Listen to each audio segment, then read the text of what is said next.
Alrighty, so my name is Robin. I'm your MC for today. Welcome to the Worldwide Rally for Freedom in Perth.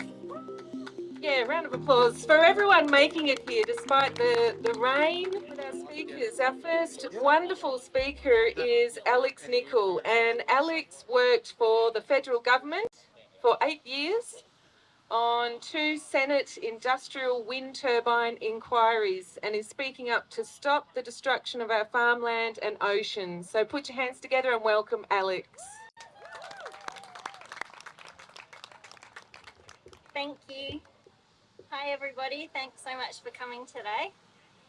You'll see that I'm wearing my beautiful Scott River No Wind Turbine t-shirts, and Scott's here to sell them today, and No Wind Turbine hats. If you could support Scott, that would be amazing, because he's got a pretty big fight going on to save his farm down south. So as Robin said, my name's Alex Nicol, and I worked for the federal government for 8 years on the 2 wind turbine inquiries. If you follow the money, you will uncover a trail of corporate greed, government corruption, death and environmental destruction under the guise of a clean energy target. This is government-sponsored fraud. The wind turbine scheme in Australia began in the United States with the Enron scandal. Enron were gaming the electricity market and laundering money with the support of intelligence agencies. Out of Enron came Babcock and Brown Wind, and Babcock and Brown Wind then became National Power in South Australia and Infigen Energy in New South Wales and Victoria. These companies lobbied our federal government, and under the Howard government, the Renewable Energy Electricity Act was introduced into Parliament in the year 2000. This scheme was devised by criminals, and it is deliberately complicated to ensure that we will not understand it.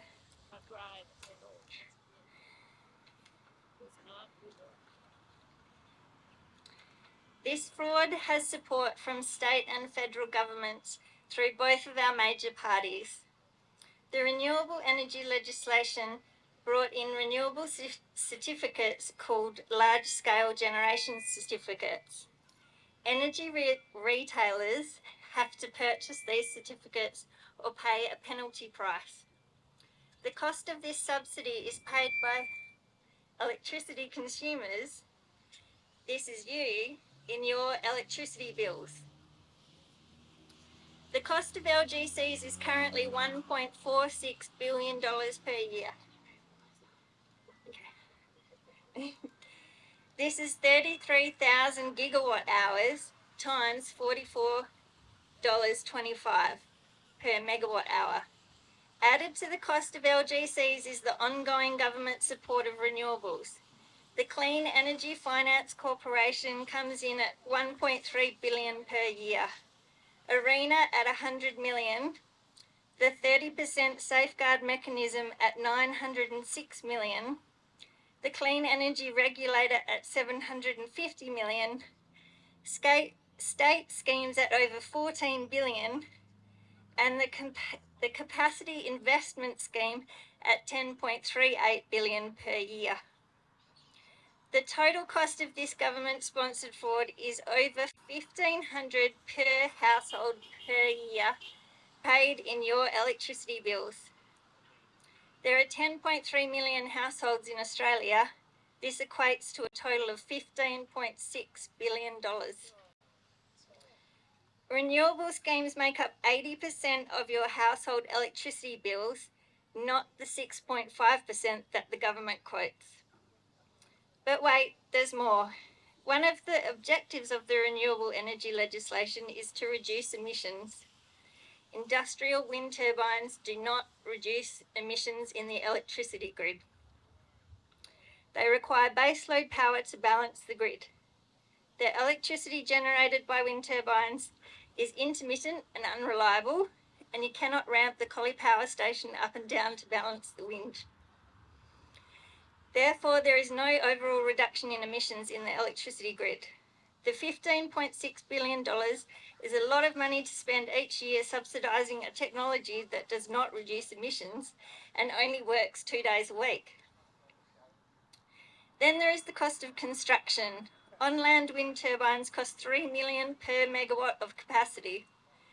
Offshore costs would at least double that.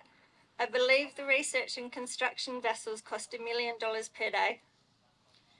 As far as jobs go, wind turbines cause a net loss of jobs in the economy. With every green subsidised job created, there are 2.2 jobs lost. So where is this $15.6 billion of your money going? Most wind turbine companies are foreign owned, meaning that this government legislated fraud is reaming the Australian economy and lining the pockets of foreign owned $2 shell companies like Copenhagen Energy. Copenhagen Energy is threatening our coast and our farming land. They only care about taking your money, the subsidy which is paid by you in your electricity bills and enforced by our state and federal governments. Remembering that this fraud is paid not just by taxpayers, but by every household in your electricity bills. It is paid by every Australian man, woman, child, pensioners, schools and hospitals. Currently in Western Australia, we are fighting wind farm proposals across our prime agricultural land. Land that is being used to grow our food. Forests that harbour our wildlife are under threat. Offshore wind turbines are planned for our pristine oceans throughout the state, from Esperance all the way to Kalbarri. Our former Prime Minister was employed by Twiggy's Fortescue Future Industries in 2021 to develop these wind farm proposals that threaten to destroy our marine life and ecosystems throughout our beautiful state and coastline. This is an international disgrace and must be stopped before it is too late. Wind turbines are just big washing machines for laundering your money to foreign interests. And this scheme is sponsored by our governments. It is time to stop this scam from continuing. It is time for us to say no. Not on our watch. This fraud has to stop now. Thank you.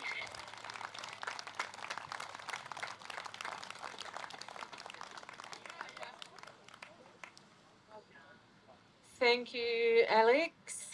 I like that what you said. Big wind turbines are big laundering machines for offshore companies. Yeah, absolutely. So our next wonderful speaker is Martine Shepherd. Martine studied coastal management and is a marine science campaign coordinator for Save Our Beloved Geograph Bay. She'll be speaking about the harm caused to our unique marine wildlife caused by wind farms. Can we welcome Martine? I knew it. When I interviewed Martine, I said, your name sounds like Marine. Can we put our hands together for Martine? Let's make sure this is Thanks. Thank you, Robin. We have a bit of an inside joke. It's like Marine and I'm the mermaid. Yeah, thank you so much for the organisers for the invitation to speak to you today. As I've been announced, I'm one of the campaign coordinators for Save Our Beloved Geograph Bay. Anyone heard of our group? Oh, yes. Awesome. Love it. Well, my face is kind of getting out there a little bit more than I ever wanted, but hey, you know, you step up, pick up the bat, and you swing away when it needs to, right? So I'm here today to talk about how it started. Save Our Beloved Geograph Bay was actually founded by a great guy named Kyle Chalor. Thank you. And he's absolutely committed. I think he's grown gills by now. We call him Aquaman. But he's committed to making sure that our endemic species of fish and our coral reef systems have to be protected against these abominations which are threatening all along our western coastline. So as it's been announced, we have offshore wind turbines that are scheduled all the way from Cape Naturalist to Kalbarri. So the areas that they represent is there's an area of 7,500 square kilometres in the Geograph Bay. Then we have the Mile Up plan. There's one out the back of Rottnest. Did you know that? Nope. It's interesting how they don't all get rolled out at once, right? It's like quite strategically done to see how the response comes from the public after the fact. So there was no consultation to the people of Western Australia about the impact on our lives, our beautiful, pristine environment, our tourism, our culture. And that's the thing that we are really realising now, is that the federal government woke up a grumpy bear here in WA, as I call it. They thought that we were going to sit in our laurels and allow them to come in and do whatever they want and allow these corporations to come and destroy our beautiful, pristine waters. They haven't met me before. Nor us. Yeah, this is true. We're an army now. So talking about offshore wind turbines, we've got, again, like I said, Geograph Bay, we've got Mile Up, Rottnest, then there's Lancelin, then we've got a large area between Dongara and Kalbarri, and then last but not certainly least, Dongara and Geraldton, and then Kalbarri. Anyone been to Kalbarri? Yay. Pretty spectacular place, hey? It's a very unique kind of a natural port, and maintaining something that's so incredibly beautiful, a natural formation that by changing any part of that will change the entire ecosystem. We know that in the marine sector as well as the Murchison River. So up in that area, they have not only onshore wind turbines, they have offshore planned, they have a desalination plant, they have a solar plan going ahead, and last but not least, they are having a plan go forward under the Copenhagen Infrastructure Partners. Again, that name, Copenhagen, all from Denmark. So they're all coming in to say that we've got a really good idea, and that's liquefied green ammonia. Green ammonia. So if you even know what that's about, to have a hydrogen plant up there with liquefied green ammonia, 1 part per million will kill a marine system that's a square kilometre. So just taking stock of the impact that could have. If you know anything about the West Coast and the Lewin current that comes down, which is still kicking in, which is why we've got this warm weather. If you go on and have a look at the currents that are going on in our oceans right now, the Lewin current normally is backed off by now, but it hasn't. That's why we've got such insanely warm weather. So the thing is that it kind of snugs along the coastline. And if you go and have a look at the way it's moving right now, if we had one spill just in Kalbarri alone, the entire ecosystem along the west coast would absolutely fall. If you look at the rates of ships that break apart or have spills, what we would have is a catastrophic event all along the west coast. But getting back to offshore wind turbines, which is a big part of what we're about, representing and giving all of these communities a platform to connect and a voice, and supporting them in any way we can. Although I'm based down in the south, we travel up to Kalbarri and all other communities, making people aware that this is what the federal government's decided to do, is to allow these foreign corporations to come and rape and pillage our oceans. You might think that's a harsh word, but if you understand the way that they implement these offshore wind turbines, is a pretty catastrophic thing.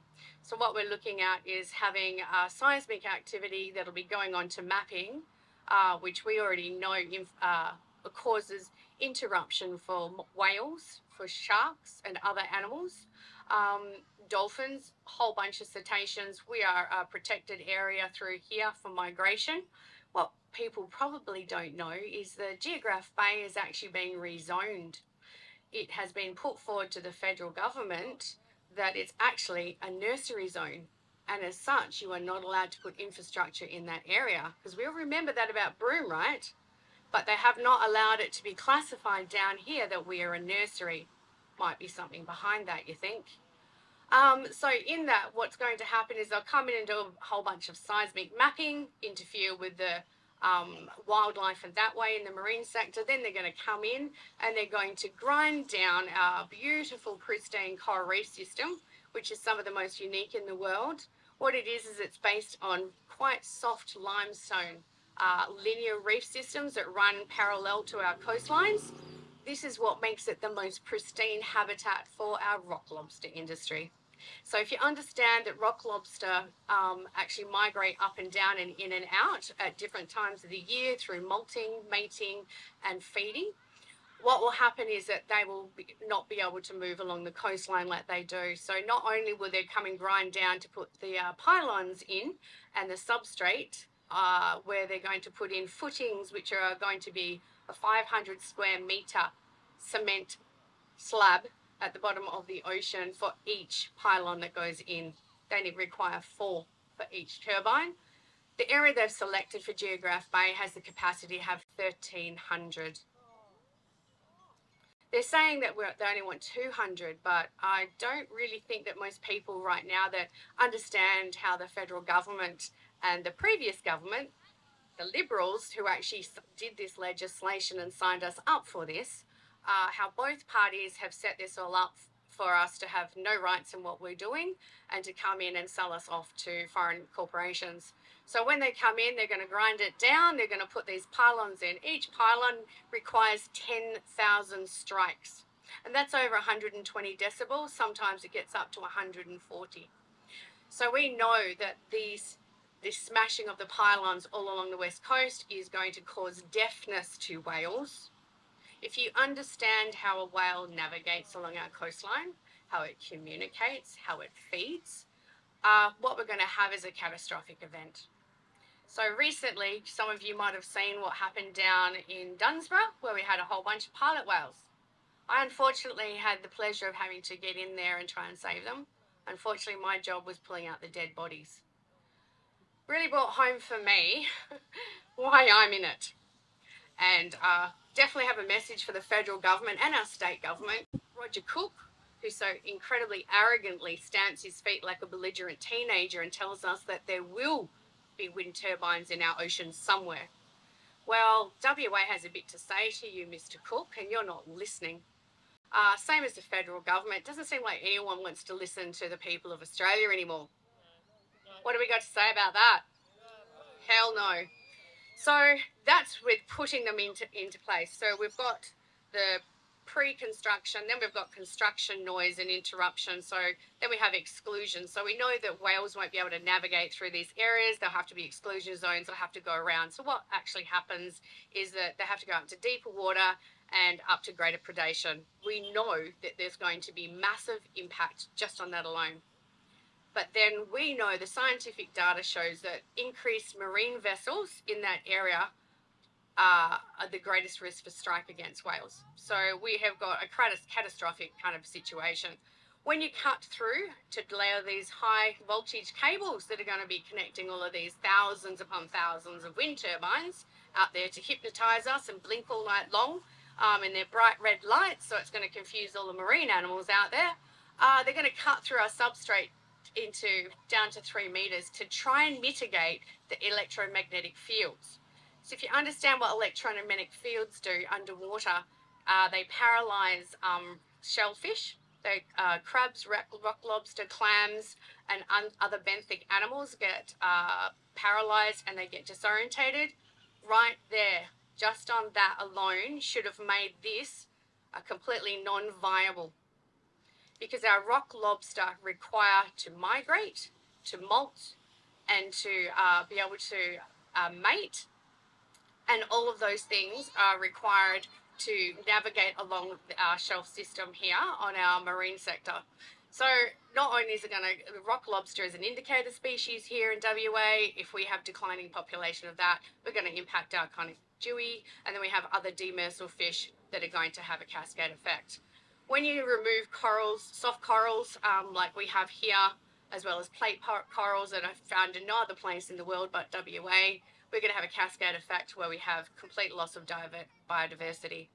All I can say is that the more that we make noise back against this state government, who is still selling us out and saying not really their jurisdiction, which I don't buy, and I won't, they'll all be held accountable. And the federal government, well, I look at this as nothing more than treason to allow the federal government to sell out our waters to foreign entities to come in and put in their own infrastructure in such a way that we can't really get in there to monitor it. There's going to be exclusion zones where we can't go in because of the high voltage cables. And from that, I think that Australia should be pretty concerned about these foreign nations coming in and thinking that they could get to the free passage to destroy our natural environment. All I can say is that you need to be getting out there and spreading the word. You need to be getting onto social media platforms and letting the people of Perth know, because a lot up here do not know. In the regional areas, we're becoming very aware, but in the city, it seems to be quite complacent. So getting on there to all your community networks and letting people know what's going on in WA and that our waters, a beautiful lifestyle, has been sold out. Thanks for your time, and I'll see you out there in the trenches. Let's take our waters back.